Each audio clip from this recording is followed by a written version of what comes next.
우리는 구약의 계명 그러면 오늘 본문에 읽은 십계명을 먼저 떠오릅니다. 그리고 그 십계명을 생각하면 좀 부담스러운 마음이 있죠. 계명이라고 이렇게 하는 단어 자체가 한자가 굉장히 무거운 중압감을 주는 그러한 용어이기 때문에 그렇습니다. 대부분 하지 말라라는 부정적 표현으로 되어 있기 때문에 무엇인가 하고 싶지 말라고 강요하는 것 같습니다. 복음을 전해 보면 교회는 그렇게 하지 말라는 게 맞나 이렇게 생각합니다. 우리 즐거움으로 살면서 그냥 하나님 믿으면 안 됩니까? 이렇게 이야기하시는 분들도 있습니다. 이 시대를 그 포스트 모던 시대라고 이렇게 부르는데 이런 시대적 철학의 영향을 받는 사람들에게 강제당하는 것 이게 제일 싫어하는 게 아닌가 싶습니다. 결국 통제받는 것을 싫어하는 거죠. 그래서 이 계명이라는 단어가 부담스럽고 거북스러운 그래서 무엇을 강요하려는 듯한 느낌이 들어있지 않겠나 생각을 해봅니다. 그러나 학자들은 그렇게 이야기합니다. 이 사실 십계명 우리가 쉽게 생각하는 이 단어 이거 자체가 사실 번역이 조금 무리하게 된 게 아닌가 이렇게 생각합니다. 왜냐하면 실제 계명이라고 말하는 그 아주 엄중한 그러한 의미가 원래 이 속에는 들어있지 않는데 해석을 하면서 우리가 굉장히 이 하나님을 경외하고 또 두려워해야 되는 그런 개념 속에서 이것을 그렇게 번역한 게 아닌가 그러면서 일부에서는 찬송도 합니다. 그나마 이렇게라도 해놨으니까 우리가 어렵게 생각하지 이렇게 하실 수도 있습니다. 그런데 오늘 본문은 우리가 한번 읽어봤지만 십계명이 정말 그렇게 어렵습니까? 죽어도 못 지킬 만큼 힘든 것을 하나님께서 우리에게 제시하신 것입니까? 예수 안 믿는 사람에게 있어서는 이쪽으로 삶의 전환을 하기 위해서 참 쉽지 않은 문제가 될 수 있겠지만 그리스도 안에 있는 우리가 이 부분을 가만히 생각해 보면 사실 그렇게 어려운 것 아니지 않습니까? 십계명은 도저히 못 지킬 거라고 우리가 아예 이 선입관을 가지고 계명을 대하는 것은 아닌지 한번 생각해 보실 수 있게 되기를 바랍니다. 원래 십계명은 그 히브리 말로는 이 아세렛 하브드라임이라는 단어인데 이거는 직역하면은요 10개의 말씀이라는 거죠. 그런데 그 10개의 말씀이 10개가 동등하게 또는 특별하게 주어진 말씀이 아니라 이 구약의 이 명령 특별히 출애굽기와 신명기에 보면 하나님께서 하신 말씀이 있습니다. 즉 우리식으로 표현한다면 계명, 율법이라는 것이 613개의 조가 있는데 그 중에서 하나님의 입장에서 중요한 것을 뽑은 것이 10개라는 뜻입니다.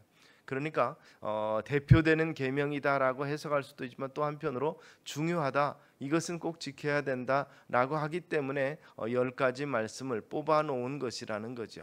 그래서 이 사실상 이 성경 자체에 십계명이라고 구체적으로 이것을 10개를 따로 적어놔서 이것만 지켜라는 것은 아니고요. 여기서 나오는 것은 이 하나님께서 하신 말씀 중에서 중요한 것을 이 뽑아놓은 것, 즉 사도신경이 성경 어느 곳에 있는 부분을 인용한 것이 아니라 이 십계명도 613개 조항 중에서 20장에서 여기서 이렇게 하고 있고 신명기에도 얘기를 하고 있지만 그 중에서 10개 굉장히 중요한 의미가 있는 것을 하나님의 입장에서 하나님의 백성들이 그래도 이것은 지켜야 되지 않겠느냐고 뽑아놓은 말씀이다 라고 해석하는 것이 오히려 정확하다는 것이죠. 그래서 이 영어로는 이것을 이 데칼로그라고 그 라틴어에서 온 그대로를 쓰기도 하고 그리고 이 Ten Commandments라고 표현해서 10가지 말씀 이렇게 했는데 우리는 이것을 계명이라 이렇게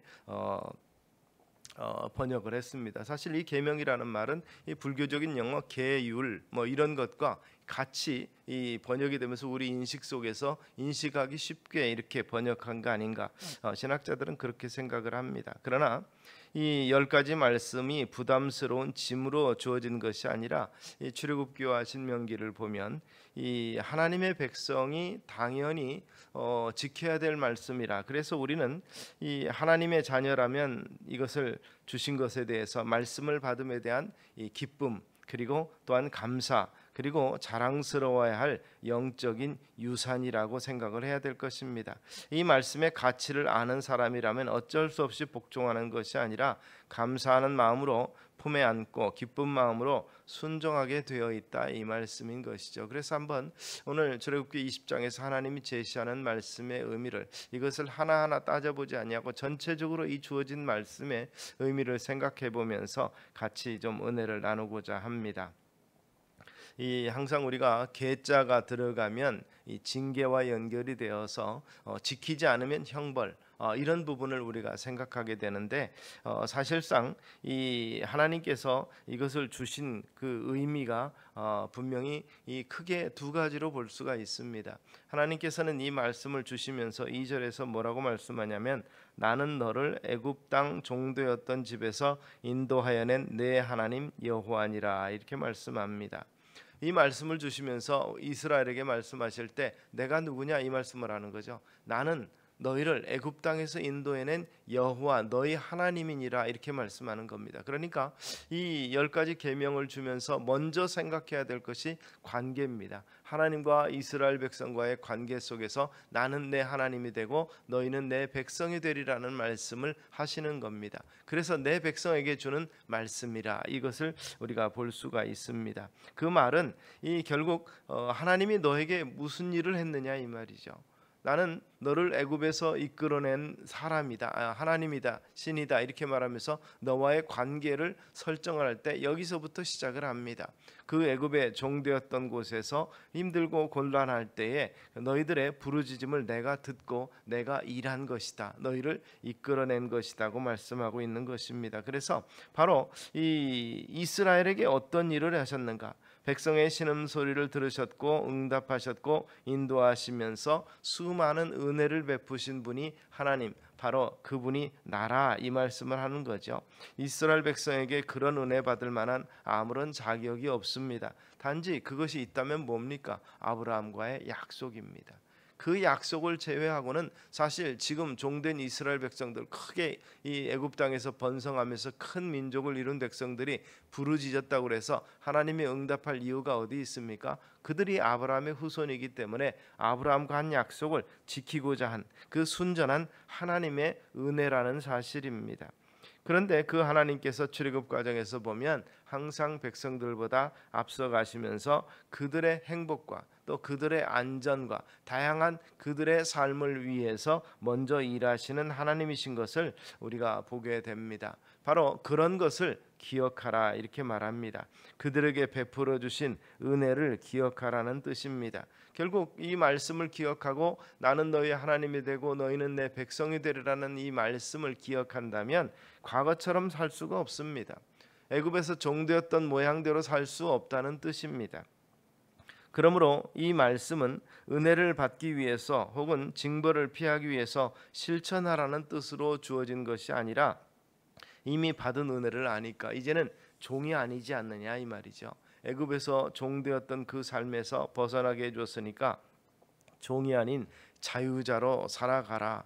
그리고 결국 자유자로서 이제는 종이 아닌 자유자의 신분으로 변화라는 것이죠. 그리고 은혜 받은 사람들에 대한 하나님의 이 미래에 대한 비전이라고 볼 수 있습니다. 그들이 이제는 종으로 살지 아니하고 자유인으로 살고, 그리고 그 두 번째 이유가 나타나는 것이 바로 거룩한 제사장 나라 삼기 위해서라. 모든 백성을 구하기 위한 선민으로 부르셨다는 것입니다. 그래서 이 19장의 이 계명 주기 전에 이스라엘 향해서 그렇게 말씀합니다. 세계가 다 내게 속하였나니 너희가 내 말을 듣고 내 언약을 지키면 너희는 모든 민족 중에서 내 소유가 되겠고 너희가 내게 대하여 제사장 나라가 되며 거룩한 백성이 되리라. 너는 이 말을 이스라엘 자손에게 전할지니라. 너희가 제사장 나라가 되겠다. 즉 모든 민족을 구원하기 위한 특별한 나라, 뽑은 나라가 되겠다고 말씀하는 것이죠. 이 이집트의 종되었던 곳에서 건져내는 것은 자유롭고 이 평화롭게 살기 위한 목적만이 아니라 거룩한 제사장 나라가 되어서 만민을 구원하시려는 하나님의 뜻이 있다는 것이죠. 그래서 모든 민족이 이스라엘을 통해서 하나님을 보려면 이스라엘은 과거의 삶을 청산해야 되겠고 하나님을 모르는 백성과 달라야 한 것입니다. 그들이 사는 그 방식대로 하나님을 섬길 것이 아니라 그들의 방식에서 변화되어야 된다는 것이죠. 그래서 이 세상 사람들, 하나님을 알지 못하는 사람들의 생각하는 것, 말하는 것, 또 예배 형식, 그리고 이웃과의 관계, 또 물질관, 그리고 가정, 결혼관, 이런 모든 것들, 또 일하는 것, 직업관에 대해서도 달라져야 했다는 것이죠. 그래서 이 10가지의 말씀을 추려서 주신 것입니다. 그리고 거기에 613개의 율법도 이스라엘 백성에 대한 하나님의 그 뜻을 담고 있는 것이죠. 이것이 오늘 우리 신약의 교회 거룩한 백성들에게도 더욱더 진실로 다가와야 될 것입니다. 그리스도 안에서 구원을 입은 우리는 광야에서 유랑하던 이스라엘 백성들, 애굽에서 종되었고 가나안 땅, 즉 젖과 꿀이 흐르는 땅을 받은 이스라엘보다도 훨씬 더 복된 은혜를 입은 존재들임을 우리가 잊지 말아야 됩니다. 우리는 죄악의 올무와 사단의 손아귀에서 구원함으로 말미암아서 영원한 하나님 나라를 알게 되었고 영생을 얻게 된 것입니다. 이 땅에서 하나님 나라를 누리면서 참된 생명을 누리는 그 영원한 것을 위해 살도록 부름을 받은 존재라는 것이죠.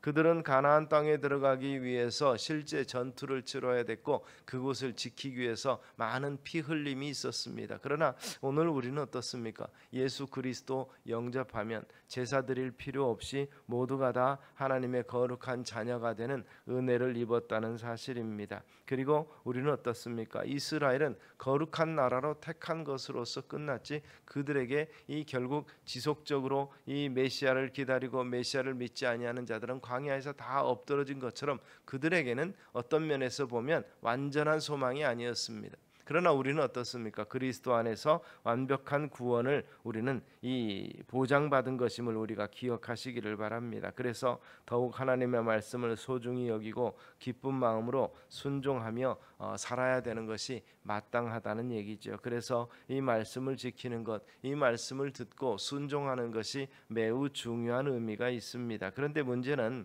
이 내용을 자꾸 우리가 삶 가운데서 잊어버리는 데 있습니다. 이스라엘 백성의 역사를 통해서 보더라도 그들은 이 말씀을 잃어버리고 삽니다. 말씀을 주신 분이 어떤 분인지, 그분에게 얼마나 큰 은혜를 받았는지, 얼마나 이 큰 기대를 걸고 계시는지를 모릅니다. 그래서 이스라엘 백성들이 우리가 생각할 때 구약의 백성들이 하나님의 말씀을 잘 지키고 산 이 거룩한 백성인 것으로 생각하지만 사실 이 사무엘이라든지 그리고 특별히 열왕기 역대로 넘어가면서 그들의 모습을 보면 일부 하나님의 말씀에 순종한 왕들을 제외하고 왕들이 다 이 하나님의 말씀을 순종치 아니한 왕의 모습이 있었고 이스라엘 백성들 또한 결국 그러한 상황에서 진행이 되고 이 제사는 형식적이고 예배는 의미 없는 것임을 선지자를 통해서 계속 지적하는 말씀이 있는 것을 보게 됩니다. 우리는 대충 구약의 백성들, 이 많은 이 하나님의 사람들이 예가 있기 때문에 이스라엘이 잘 사는 걸로 생각하는데 이 역사를 보면 특별히 이 여호수아가 죽고 나서 사사기를 보면 그들에게 왕이 없으므로 그들의 소견에 좋은 대로 행하였더라. 자기 멋대로 살았다는 것을 좀 점잖게 표현한 것입니다.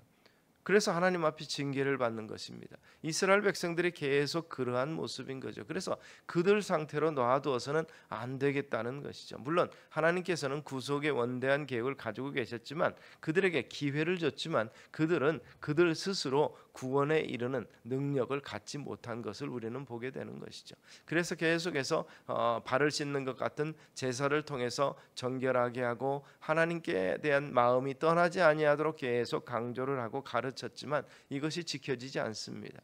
출애굽한 이스라엘 백성들에게 신명기에서 모세가 마지막 설교를 하면서 이 5가지 설교를 통해서 앞으로 너희가 이렇게 살아라 그러면서 이 절기를 지키라 제사를 하라 하는 그 내용 속에서 보면은 항상 너희가 이것이 무슨 뜻인지 묻는 후손들에게 이렇게 답하라 이렇게 말합니다.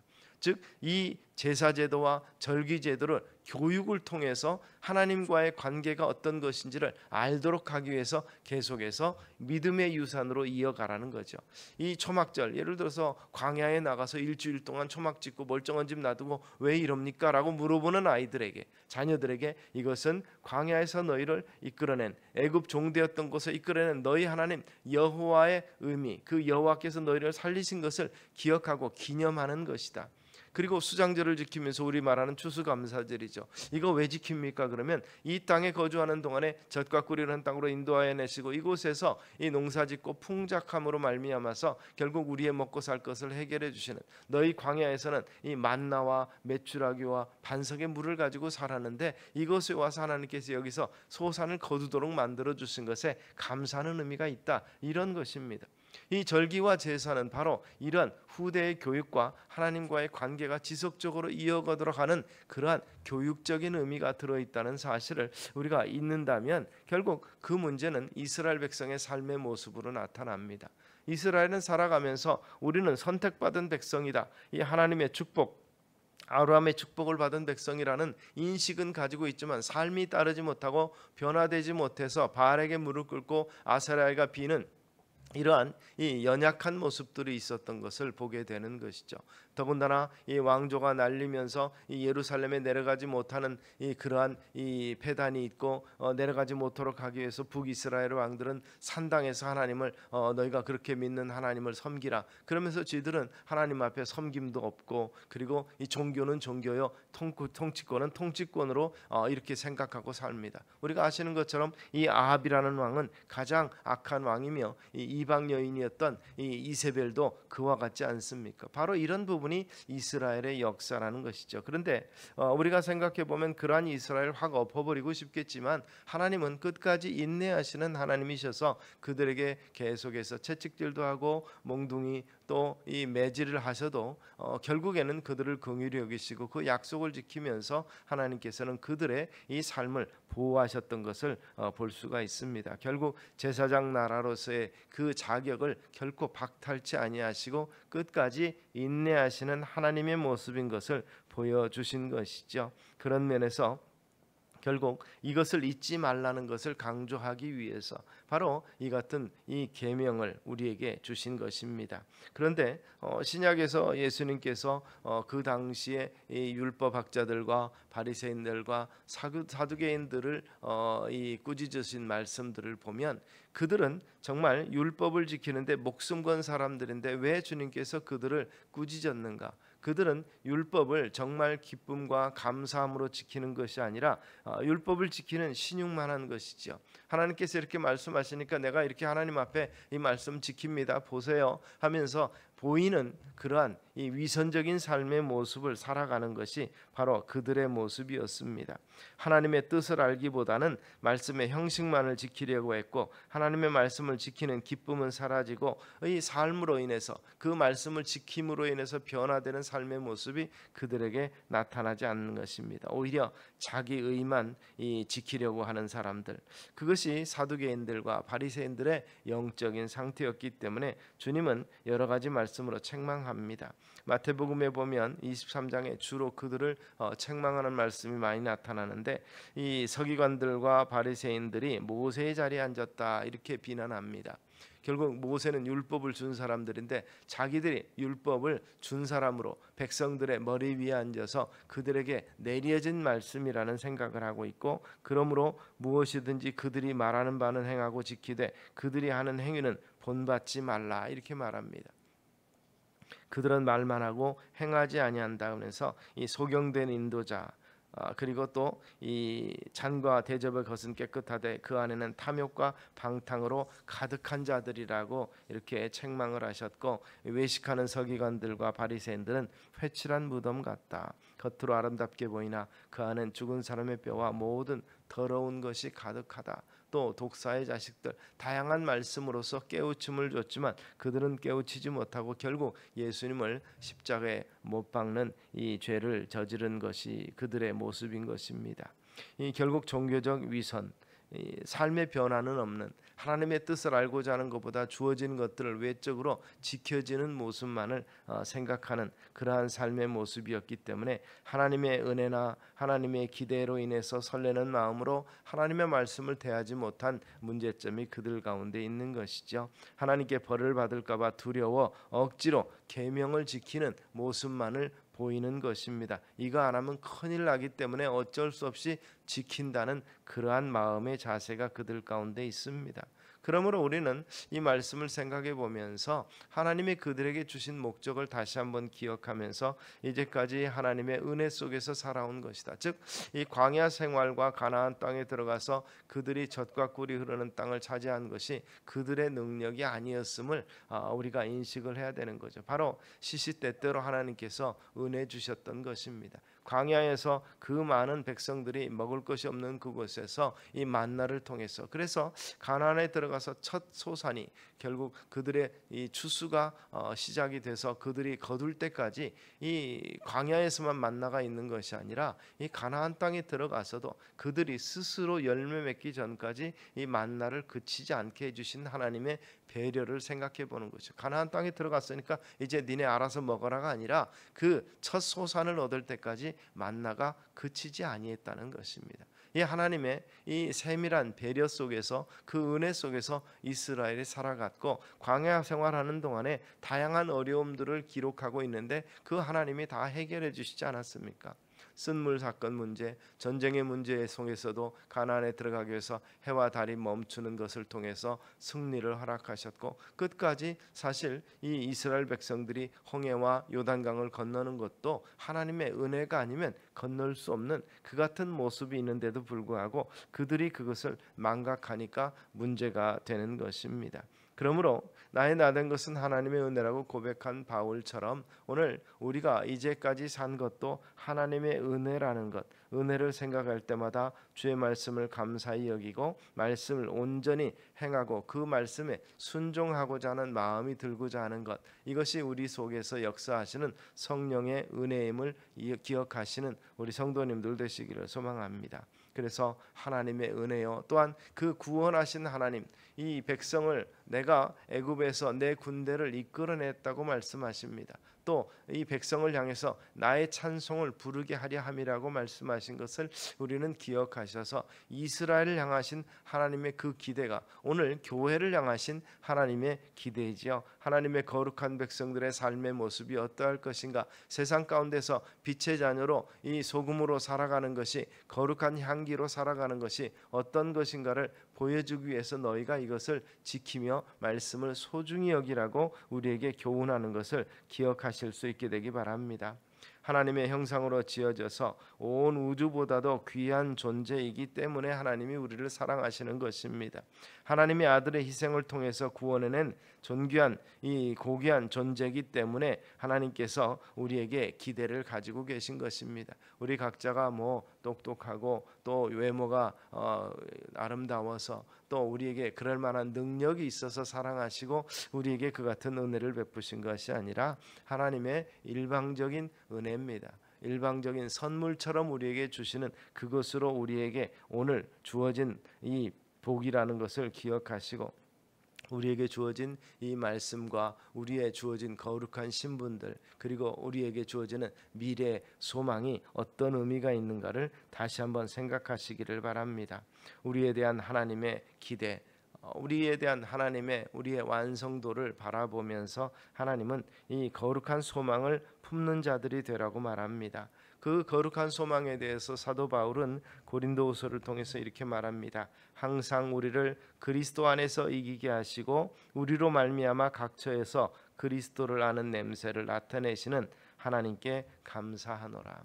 말씀을 단순히 어렵게만 생각하지 마시고 너희의 행복을 위해서 이 말씀을 준다. 613개의 율법이 이스라엘의 행복을 위해서 주어진 것이라는 것을 생각하고 우리와 상관없는 말씀이 아니라 내가 하나님의 거룩한 백성으로 하나님의 자녀로 합당하게 살아가기 위한 지침이라는 것을 생각하면서 말씀을 대하고 그것을 지켜 행하기를 힘쓰시는 우리 성도님들 되시기를 주의 이름으로 축원합니다. 기도하겠습니다. 살아계신 아버지 하나님, 참으로 거룩한 백성으로서 세상에 참으로 사단의 메인바된 사람들과는 다른 삶의 모습을 살아가기를 원하셨기에 주님께서 은혜 가운데서 말씀을 주셨고 지키라고 말씀하셨고 가르쳐서 모두가 제자되게 하신 것을 우리는 기억하게 하여 주시옵소서.